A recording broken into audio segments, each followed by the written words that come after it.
오늘은 우리가 전도서 33번째 시간으로 사람의 끝을 마음에 두라라는 제목으로 같이 말씀을 나누도록 하겠습니다. 사람의 끝을 마음에 두라. 우리가 결혼을 해서 자녀를 낳으면 이름을 짓는 것이 참 중요합니다. 그래서 믿지 않는 사람들은 아이들 이름을 짓겠다고 장명소까지 가서 좋은 이름을 받아서 오기도 하죠. 그 이유는 사람이 이름을 가지고 산다는 게 참 중요하기 때문이에요. 그런데 좋은 이름을 가지는 것도 중요하지만 좋은 이름에 걸맞게 사는 것은 더 중요합니다. 아무리 좋은 이름을 가지고 있어도 좋은 이름에 걸맞게 살지 않으면 그건 오히려 좋은 이름이 그 사람에게 덕이 되지 않고 유익이 되지 않죠. 그리고 이름은 참 중요한데 우리나라 속담에도 호랑이는 죽으면 가죽을 남기고 사람은 죽으면 이름을 남긴다 그래요. 그만큼 이름은 중요하다는 거죠. 그래서 오늘 전도자는 1절에 이렇게 말을 해요. 좋은 이름이 좋은 기름보다 낫다. 이 이스라엘 지역에서 기름은 참 유용하게 쓰였습니다. 뭐 오늘날도 그렇죠. 그런데 이 당시에는 기름이 참 유용하게 쓰여서 불을 킬 때도 기름을 사용했고 여인들이 화장을 할 때도 기름을 썼고 음식을 할 때도 기름을 썼고 뭐 여러 가지를 할 때마다 기름이 항상 쓰이는 것이었어요. 그래서 기름은 굉장히 비싼 것이었고 고기를 잡아도 기름이 가장 요즘이야 기름을 안 먹지만 그 당시에는 기름이 가장 비쌌어요. 기름이 붙어있는 쪽이. 그런데 이 좋은 기름이라고 하는 것은 값비싼 향유를 이야기하고 있는 겁니다. 마가복음 14장을 보면 예수님께서 베다니 문둥병자 시몬 집에 들어가셨을 때 한 여인이 값비싼 향유 한 순전한 나도 한 옥합을 가져다가 깨뜨려서 예수님 머리에 붓죠. 그 식사 자리에 있던 이 제자 하나가 화가 나서 그걸 책망해요. 왜 이 비싼 향유를 허비하느냐 그러면서 그걸 300데나리온에 팔아서 가난한 사람에게 나눠줬으면 좋았을 텐데 그런 말을 합니다. 그만큼 당시에 좋은 기름은 참 비싼 것이었고 그것을 가지고 자신을 단장하거나 아니면 자신을 어떤 꾸미는데 굉장히 중요한 것으로 생각을 했다 그래요. 그런데 그것보다는 좋은 이름이 좋다라고 말씀을 하시면서 하나님께서 이름이라고 하는 것이 우리에게 중요함을 강조하세요. 성경에서는 하나님께서 하나님의 사람들을 부르실 때 이름을 바꿔주실 때가 종종 있어요. 대표적인 예가 아브라함이죠. 아브라함을 불러서 아브라함이라고 이름을 바꿔주십니다. 사레를 불러 사라라고 이름을 바꿔주세요. 야곱을 이스라엘이라고 이름 바꿔주십니다. 그리고 신약에도 보면 시몬을 불러서 베드로라 이름을 바꿔주십니다. 이름을 바꿔주신다는 건 그냥 이름만 바뀌는 게 아니라 그 사람의 인생을, 그 사람의 삶의 정체성 자체를 변화시켜 주시는 거예요. 그래서 우리도 이 세상 살면서 이름 바꾸는 거 사람들 가끔 개명하잖아요. 왜냐하면 이름이 너무 촌스럽고 마음에 들지 않아서 새로운 이름을 딱 가지게 돼요. 그러면 어떤 마음을 가져요? 마음도 새로워지고 내가 뭔가 새롭게 출발하는 것 같다는 마음을 갖는단 말이에요. 그런 것처럼 우리가 하나님께서 우리에게 이름을 주신다는 건 우리로 하여금 새로운 출발을 알리시는 시작점이에요. 그래서 우리가 예수 믿고 구원받으면 예수 믿는 모든 사람에게 주시는 이름이 하나 있어요. 그게 뭐예요? 성도입니다. 거룩한 무리, 참 아름다운 이름이죠. 그렇기 때문에 우리가 이 땅을 살아가면서 하나님의 자녀로서 성도라는 이름을 가지고 사는 것은 이 땅에서 가장 값비싼 기름으로 자신을 치장하며 사는 것보다도 더 위대하고 아름다운 거라는 거예요. 우리 한 군데만 보겠습니다. 베드로전서 3장 3절입니다. 신약성경 베드로전서 3장 3절.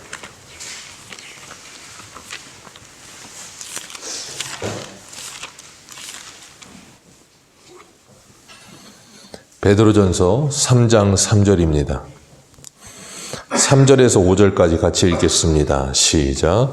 너희의 단장은 머리를 꾸미고 금을 차고 아름다운 옷을 입는 외모로 하지 말고 오직 마음에 숨은 사람을 온유하고 안정한 심령에 썩지 아니할 것으로 하라.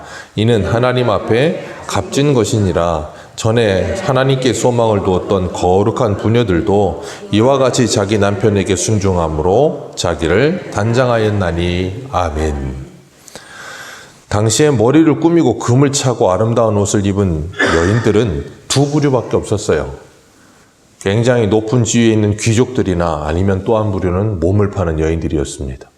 그런데 사도 이 베드로가 이렇게 말하고 있는 이유는 뭐냐면 당시에 이렇게 길에서 몸을 파는 여인들처럼 그렇게 몸을 치장하지 말라 그 말하고 있는 거지 여인들에게 꾸미지 말라는 말을 하고 있는 건 아니에요.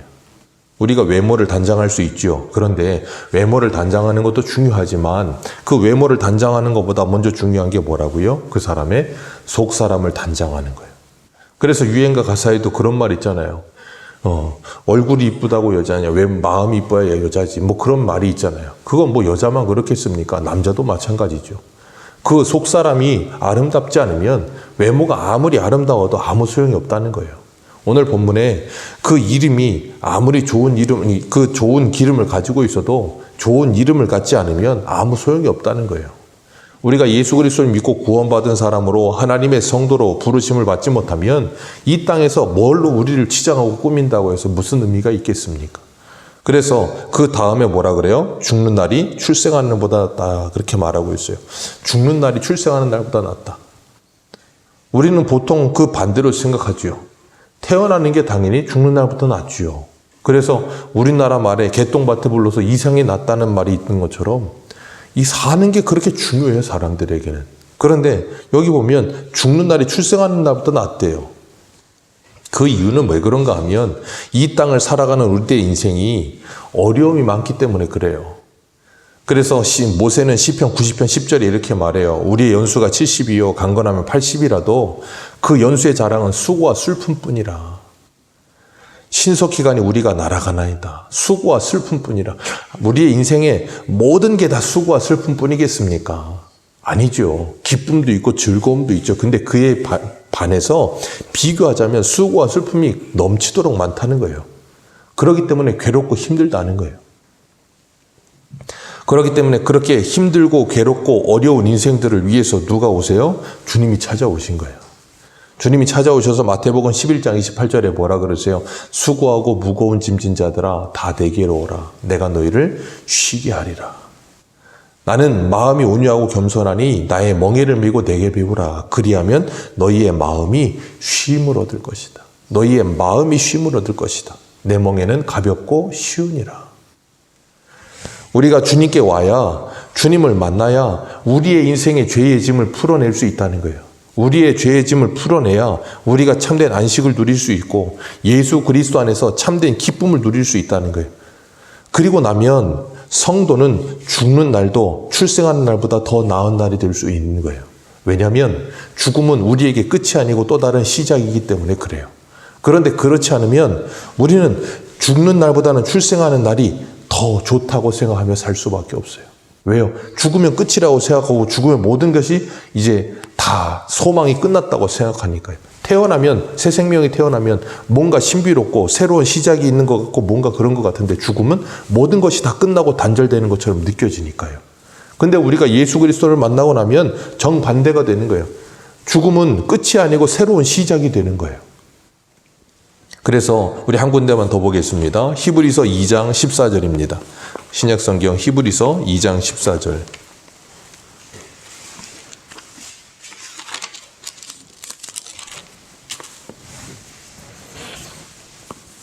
2장 14절에서 15절 두 절만 같이 읽겠습니다. 시작. 자녀들은 혈과 육에 속하였음에 죽음을 통하여 죽음의 세력을 잡은 자 곧 마귀를 멸하시며 또 죽기를 무서워함으로 한평생 매어 종노릇하는 모든 자들을 놓아주려 하심이니 아멘. 여기 말씀하시는 것처럼 주님이 오셔서 하시는 일이 뭐예요? 죽음을 통하여 죽음의 세력을 잡은 자 곧 마귀를 멸하셨습니다. 그리고 죽기를 무서워함으로 한평생 종노릇하면서 거기에 매어 사는 사람들을 놓아주신다는 거예요.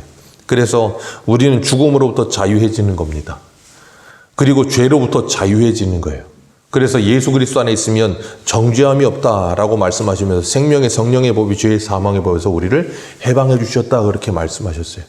그리고 사도 요한은 요한계시록 14장에 이렇게 말합니다. 우리가 들으니 하늘에서 음성이 나서 기록하라. 지금 이후로 주 안에서 죽는 자들은 복이 있도다 하시며 성령이 이르시되 그러하다. 그들이 수고를 그치고 쉬리니 그들이 행한 일이 따름이니라 하더라. 아멘.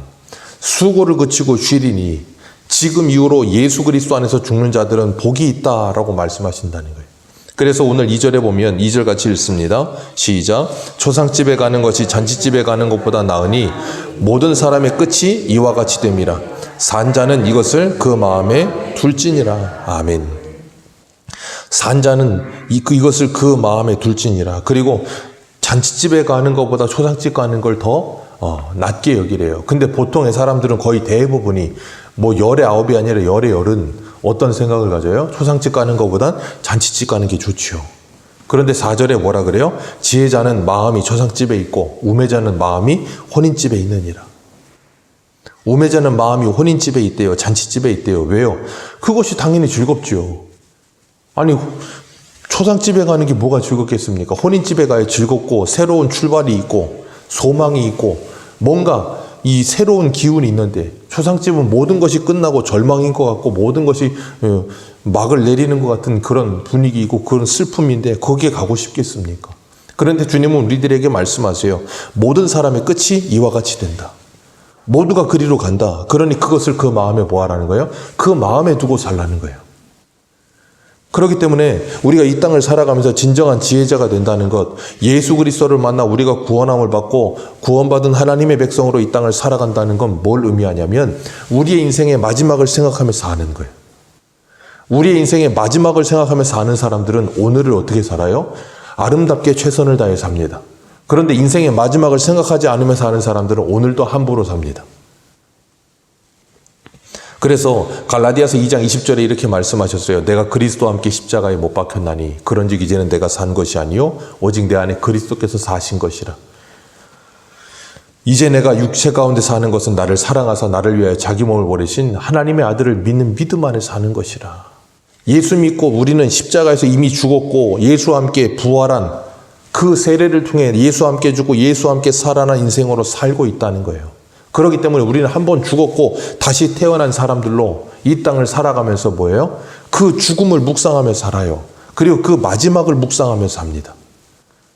그런 믿음의 사람들은 이 땅을 살아가면서 기름으로 자신을 꾸미는 것보다도 성도답게 아름답게 사는 게 더 중요하고 이 땅에서 기쁨과 즐거움이 넘치는 삶을 사는 그 잔치집보다도 그 영원한 하나님의 나라에서의 기쁨과 즐거움을 더 먼저 생각하는 사람이 되는 거예요. 그래서 요한복음에 보면 예수님이 첫 번째 표적을 일으키신 게 뭐예요? 가나 혼인잔치에서 물로 포도주를 바꾸신 사건이에요. 주님께서 찾아가셨을 때 뭐가 끝났어요? 포도주가 끝났습니다. 유대인들은 이 결혼식 하면 일주일 하거든요. 일주일 하는데 포도주가 끊어졌다는 거, 흥이 끊어졌다는 거예요. 그럼 잔치는 끝납니다. 그런데 주님께서 찾아오셔서 물을 포도주로 바꾸시면서 그 잔치의 모든 즐거움을 뭐 하셨어요? 이어주신 거예요. 그게 뭘 의미하냐면 우리가 예수 그리스도를 만나야 우리의 인생에 참된 기쁨과 즐거움이 계속될 수 있다는 걸 말씀하시는 거예요. 예수 그리스도를 만나야 우리가 참 신랑을 만나 진정한 혼인잔치가 시작된다는 걸 말씀하시는 거예요. 그래서 그게 표적인 거예요. 왜요? 나에게 와야 너희들에게 참된 기쁨이 있고 너희들에게 즐거움이 있다는 걸 가르치시는 거예요. 이 땅에서 아무리 혼인집 찾아다니고 아무리 무슨 잔치집 찾아다녀도 그 기쁨은 오래 못 가요. 우리는 잘 압니다. 결혼식 가서 축하하죠. 옛날 생각도 나고 너무 이쁘다, 너무 아름답다 뭐 그러지만 우리는 다 압니다. 결혼하고 1년도 안 돼서 싸운다는 걸. 싸우고 지지고 하는 일이 일어난다는 거 우리는 다 알아요. 살아봤으니까. 그런데 그걸 시작하는 사람들은 기쁨만 있고 즐거움만 있는 것처럼 여겨지죠. 그러니까 사람들은 그 모습을 보면서 좋아해요. 그래서 우리는 항상 인생을 살 때 사진만을 기록하려고 그래요. 사진은 그 순간, 즐거운 순간만을 기록하잖아요. 근데 우리의 인생은 사진이 아니라 동영상이거든요. 비디오예요. 연속성이 있습니다. 그 연속성 속에는 어때요? 기쁨도 있고 슬픔도 있고 괴로움도 있고 고통도 있고 다 섞여 있습니다. 그게 생활이잖아요. 결혼식이 아니라 결혼 생활하는 거잖아요. 결혼식은 중요하지 않아요. 결혼 생활이 중요하죠. 오늘날의 사람들의 문제점이 뭐예요? 결혼식만 화려해요. 결혼 생활을 못해요. 그게 문제인 거예요. 모든 사람들의 머릿속에는 결혼식만 있어요.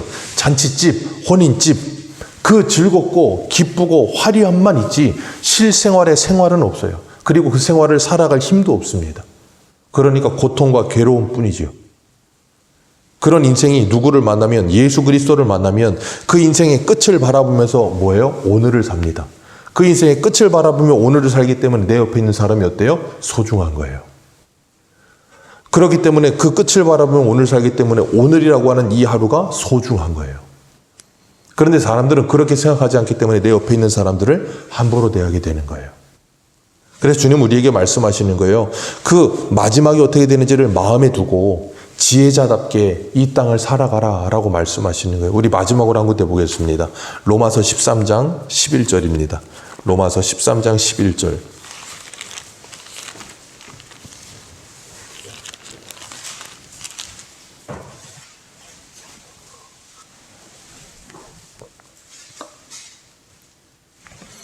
로마서 13장 11절입니다.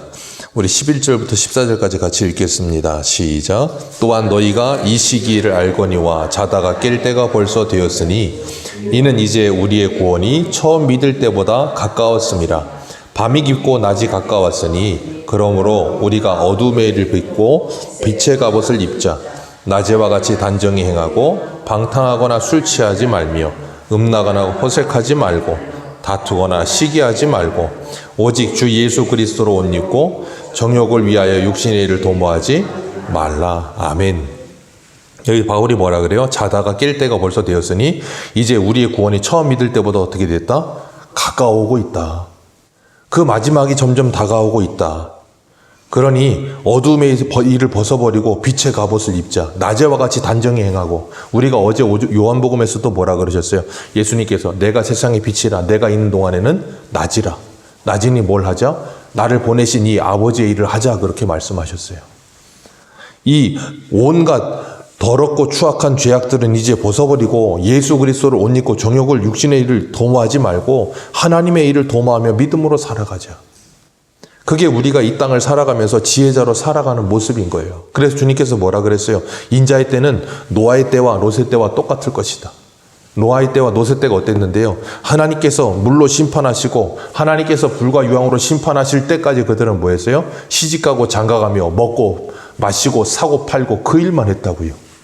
오늘 본문에 말하는 것처럼 이 잔치집에 가고 그 모든 걸 하면서 그 마지막을 생각하지를 않아요. 그걸 뭐라 그런다고요? 우매자. 어리석은 자. 그러니 우리는 뭐 하자고요? 그 어리석은 자가 되지 말고 조상집을 찾으며 그 마지막을 바라보며 우리가 이 땅을 어떻게 살아가야 될지를 기억하라는 거예요. 그리고 그 마지막을 생각하고 준비하면서 오늘을 믿음으로 살며 그날이 우리에게는 어둠이 아니라 빛이 되며 그날이 우리에게는 도적같이 임하지 않고 잔칫날이 되도록, 진정한 잔칫날이 되도록 이 땅에서 그리스도의 신부로 단장되어가는 저와 여러분들 되시기를 주님의 이름으로 축복합니다. 기도하겠습니다.